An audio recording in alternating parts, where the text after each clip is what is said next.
할렐루야. 오늘도 기쁜 날입니다. 즐거운 날입니다. 그리고 행복한 날입니다. 오늘도 우리가 말씀을 삶에 적용함으로 하루를 시작합니다.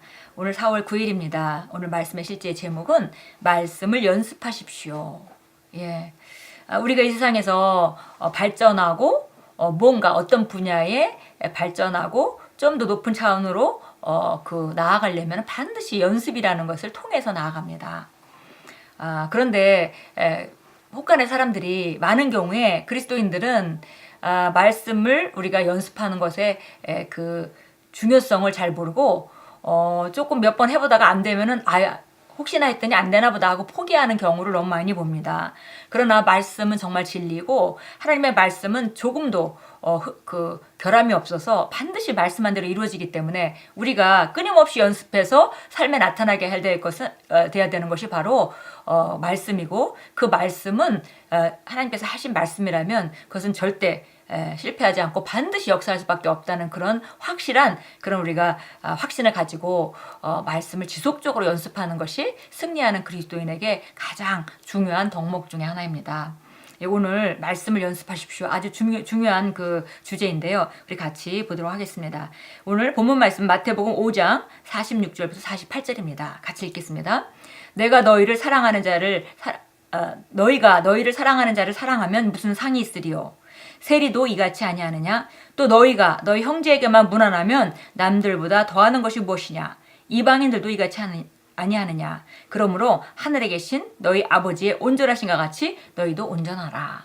예.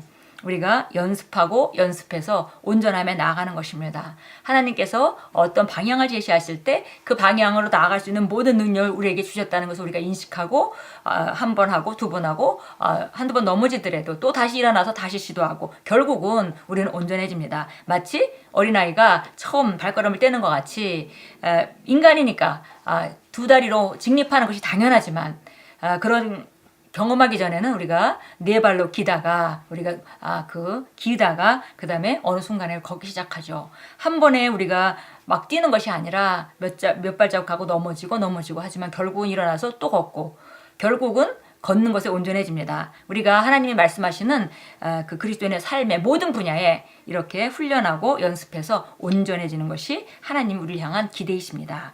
읽겠습니다. 하나님의 말씀을 살아갈 때, 즉 당신이 의식적으로 말씀이 말하는 바를 연습하고 행할 때 당신에게 유익이 있습니다. 예를 들어 당신은 오늘의 본문 구절을 연습해야 합니다. 이 말씀 안에서 살고 이것이 당신의 매일의 행보가 되게 하십시오. 배우는 자는 실수할 수 있습니다. 그러므로 말씀을 연습할 때 실수하더라도 포기하지 말고 이렇게 말하십시오. 어쨌든 난 시도했어. 계속해서 이렇게 하면 당신은 반드시 나아질 것입니다. 예, 자신에게 그 실수할 수 있는 시간을 용납하고 허락하라라는 말씀입니다. 예. 한두 번 해보고 안 된다고 이거 안 되나 보다 이렇게 하는 것은 말씀에 대한 신뢰가 없는 것입니다. 그래서 우리가 나는 시도했다. 그리고 이건 하나님이 나에게 원하시는 방향이고 난 지금도 시도하고 있고 이것은 결국 될 것이다. 왜냐하면 하나님 말씀은 진리고 반드시 될 수밖에 없기 때문에 라는 그런 확신을 갖고 나아갈 때 우리의 그 발걸음은 훨씬 더 효과적이게 될 것입니다. 오늘 본문 구절의 마지막 구절은 말씀합니다. 하늘에 계신 너희 아버지의 온전하신과 같이 너희도 온전하라. 당신이 이것을 계속할 때 당신은 점점 실수를 줄여가게 될 것이고 마침내 나는 그리스도의 마음을 가지고 있다라고 담대하게 말할 수 있습니다. 그리스도인이 말씀을 연습한다는 것은 하나님의 능력이 그분의 말씀 안에 있기에 삶에서 말씀의 모든 유익을 누릴 수 있다는 것입니다. 만약 당신이 삶에서 하나님의 능력을 더 많이 보고 싶다면 계속해서 말씀을 행해야 합니다. 혹은 말씀을 연습해야 합니다. 예를 들어 말씀은 아무것도 염려하지 말라라고 말합니다. 이것을 연습하십시오. 무엇을 먹을지 입을지 어디에 있을지에 대해 걱정하거나 초조해하는 것을 거절하고 모든 일에 기도와 간구로 당신의 구할 것을 감사함으로 하나님께 아뢰십시오. 예, 살다 보면 정말 많은 일에 우리가 미래가 걱정되는 부분도 있고 부정적인 정보가 계속 들어와서 우리가 정말 두려움이 생길 수도 있습니다. 그러나 하나님 말씀대로 우리가 산다는 것은 연습한다는 것은 아무것도 염려하지 말라라는 이런 말씀을 우리가 붙들고 우리가 염려하기를 거절하고 두려워하기를 거절하고 그리고 무엇을 먹을까 무엇을 입을까 이런 것 때문에 염려가 오는 것이기 때문에 이런 것에 대해서 초조해하지 말고 정말 오히려 하나님께 감사함으로 아뢰는 그런 그 훈련을 하는 것입니다.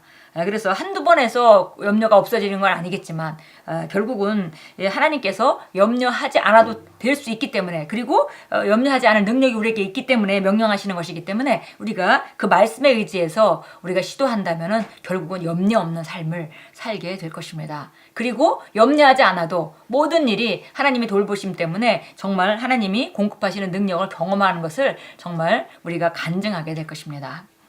우리는 하나님의 말씀을 살도록 부르심을 받았습니다. 예수 그리스도는 살아있는 말씀이며 성경은 그분이 어떠하신가 같이 우리도 그러하다고 말씀합니다. 바울은 너희는 우리의 편지다라고 말했습니다. 이는 우리가 말씀의 표현이라는 의미입니다. 베드로전서 1장 23절은 말합니다. 너희가 거듭난 것은 썩어질 씨로 된 것이 아니요 썩지 아니할 씨로 된 것이니 살아있고 항상 있는 하나님의 말씀으로 되었느니라. 당신은 말씀으로 태어났기 때문에 당신을 만드신 그 말씀으로 살아야 합니다. 모든 살아있는 것은 그 근원과 계속해서 연결되어 있어야 하기 때문입니다. 그러므로 당신의 일상 속에서 말씀과 계속해서 연결되어 살아가십시오. 그래서 우리가 말씀대로 살도록 부르심을 받았고 이것이 정말 당연한 것이고 이것이 또 그리스도인이 승리하는 유일한 비결이다라고 말씀합니다. 그래서 우리가 사도 바울의 그 고린도후서 3장 1절 말씀과 같이 너희는 우리의 편지다. 그 얘기는 뭐냐면 우리가 말씀을 살아냄으로 말미암아 가르친 사도 바울이 가르친 말씀대로 이 성도들이 살아냄으로 말미암아 그 편지 역할을 읽힌다는 거죠. 모든 사람에게 읽히는 그 가르침이 읽혀지고 삶 가운데 나타나기 때문에 읽혀지는 나타내지는 그런 삶을 사는 것이 마땅하다라는 말씀입니다. 그래서 우리가 근본적으로 태어날 때 정말 그 베드로전서 1장 23절 말씀과 같이 우리가 말씀으로 태어났기 때문에 우리가 말씀으로 사는 것이 마땅합니다. 하나님의 원리는 무엇이나 그 근원으로부터 연결되어 있어야 정말 풍성한 삶을 살게 되어 있습니다. 그 창세기에 보면 이런 모든 식물과 나무는 땅으로부터 나왔습니다. 땅에게 내라고 하나님께 명령하셨기 때문에 그래서 이것은 땅을 떠나서는 이 식물들은 존재할 수 없습니다. 물고기는 물로부터 나왔습니다. 그래서 물을 떠나서는 물고기는 존재할 수 없습니다.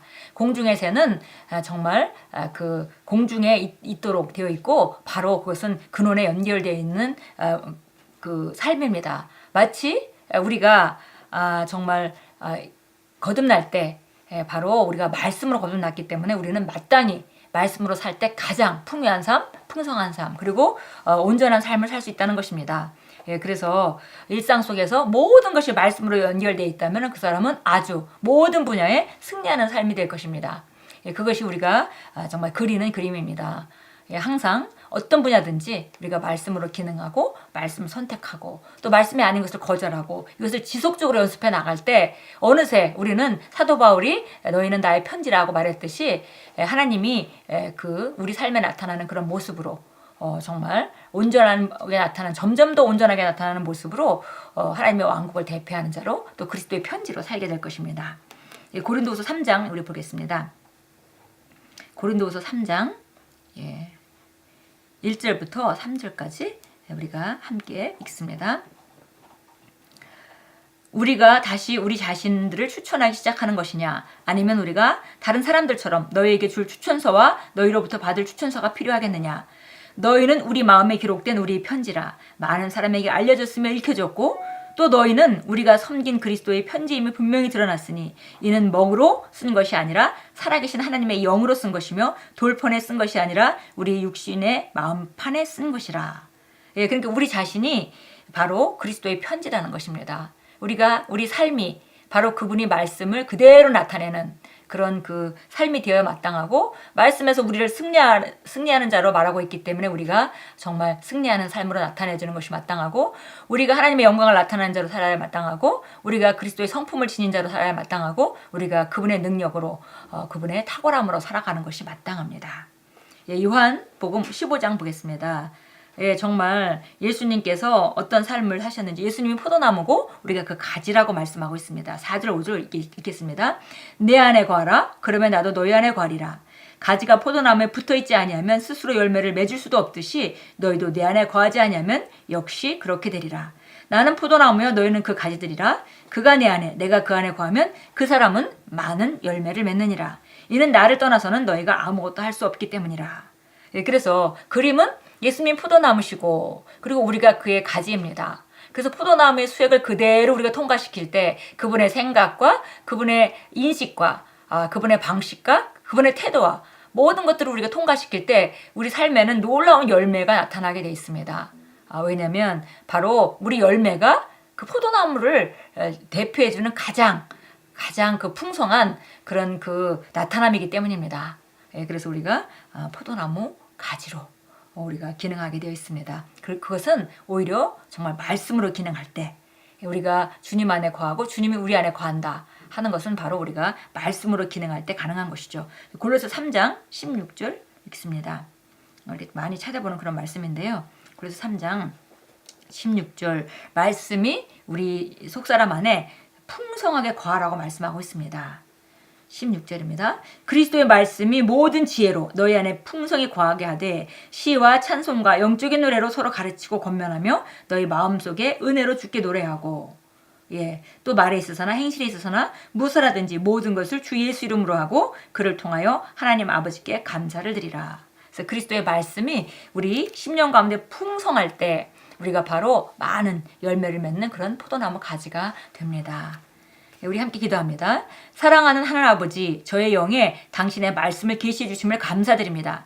저는 말씀과 연결되어 있으므로 말씀에 의해 꽃을 피우고 자라나 당신의 이름의 영광으로 영속적인 결과를 만들어냅니다. 저는 바른 생각을 하고 저의 인생은 매일 당신의 말씀의 표현이며 발현입니다. 예수 이름으로 기도합니다. 아멘. 하나님 주신 것들은 우리가 훈련하고 연습함으로 실제로 누릴 것이 됩니다. 오늘도 삶의 그 분야에서 어떤 삶이든지 우리가 누리고 풍성하게 그리스도의 그 능력을 누리지 못하는 그런 삶 가운데 말씀을 찾아서 연습하고 우리가 또 훈련하고 또 한두 번 해서 되지 않아도 다시 한번 우리가 시도해서 될 때까지 우리가 나아갈 때 우리 삶은 놀랍게 발전할 것입니다. 오늘도 주 안에서 승리하시고 또 훈련하시고 확장하시는 그런 하루로 만들어 가십시오.